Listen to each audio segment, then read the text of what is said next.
আসসালামু আলাইকুম। একাডেমিক জীবন থেকে শুরু করে জীবনের বিভিন্ন ক্ষেত্রে আমরা শুনেছি কম্পিউটার কোনো ডাটা সংরক্ষণ এবং আদান প্রদান করে বাইনারি ফরম্যাটে, অর্থাৎ 0 এবং 1 এর রূপে। কিন্তু বাস্তব জীবনে আপনি কি কখনো এটি দেখার সুযোগ পেয়েছেন? এই ভিডিও সিরিজে আমি আপনাদের এই বিষয়টি দেখার সুযোগ করে দিচ্ছি। এই ভিডিও সিরিজে আমি একটি ছবিকে বাইনারি ফরম্যাটে তৈরি এবং বাইনারি ফরম্যাট থেকে আবার পুনরায় ছবিতে রূপান্তর ও ছবির বাইনারি ফরম্যাট বিশ্লেষণ করে দেখাবো। আপনি যদি একজন শিক্ষক হয়ে থাকেন তাহলে আপনার শিক্ষার্থীদের বাইনারি বিষয়বস্তুটিকে শুধুমাত্র তাত্ত্বিকভাবে না বুঝিয়ে প্র্যাকটিক্যালি দেখিয়ে দিতে পারবেন যদি এই ভিডিও সিরিজের সকল পার্ট সম্পূর্ণ দেখেন।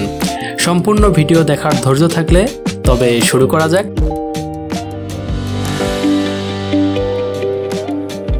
আমি মোহাম্মদ সাবির হোসাইন, আপনারা দেখছেন টিউটোরিয়াল অরবিট। তো চলে আসবো ফাইল এক্সপ্লোরারের মধ্যে। এখানে আমি একটি ফটো টু বাইনারি নামে একটি ফোল্ডার তৈরি করেছি।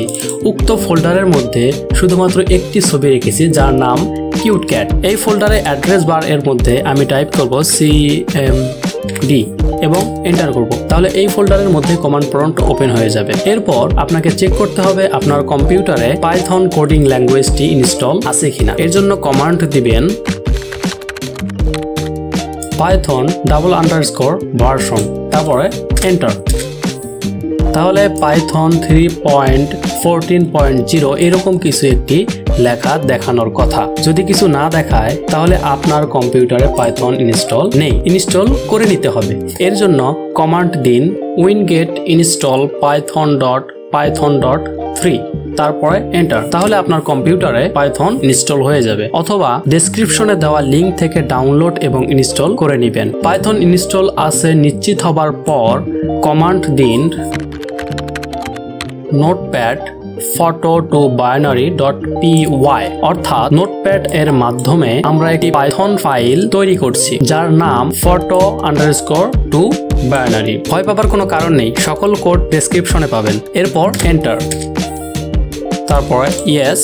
তারপর এই নোটপ্যাডের মধ্যে আমরা পাইথনের নির্দিষ্ট একটি কোড লিখব যার মাধ্যমে এই ছবির বাইনারি কোডটি টেক্সট ফাইল রূপে আমরা যাতে দেখতে পাই। কোডটি আমি লিখে নিচ্ছি।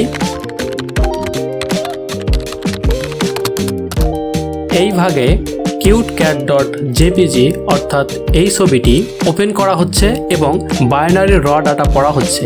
পড়ার শেষে লিখতে বলা হলো ফটো লোডেড সাকসেসফুলি। দ্বিতীয় ভাগে অর্থাৎ এই ভাগে বলা হলো বাইনারি ডাটাগুলোকে টেক্সট ফাইল হিসেবে রাইট করবে এবং 8 বিট পর পর স্পেস দিবে। এবং তৃতীয় ভাগে অর্থাৎ এই ভাগে রাইট করা বাইনারি ডাটাগুলোকে টেক্সট ফাইল হিসেবে photo_full_binary.txt এই নামে সেভ করতে হবে, এটি বলা হলো। এখন এই সম্পূর্ণ পাইথন কোডটি আমরা সেভ করব ফাইল থেকে সেভ। তারপরে এই উইন্ডোটিকে আমরা ক্লোজ করে দিব। তাহলে এই ফোল্ডারের মধ্যে একটি পাইথন ফাইল তৈরি হয়ে গেল। এখন কমান্ড প্রম্পটের মাধ্যমে এই পাইথন ফাইলটিকে আমরা রান করব। এর জন্য আমরা কমান্ডে লিখব পাইথন photo to binary.py, অর্থাৎ এই ফাইলটিকে আমরা রান করতে বলছি। এখন যদি আমরা এন্টার চাপি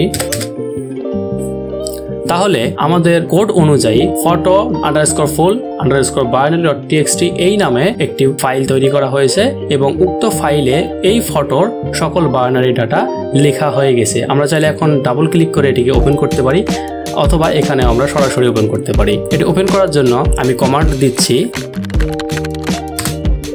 ওয়াও। এখানে যে বাইনারি কোড দেখতে পাচ্ছেন এগুলোই এই ছবির বাইনারি রূপ।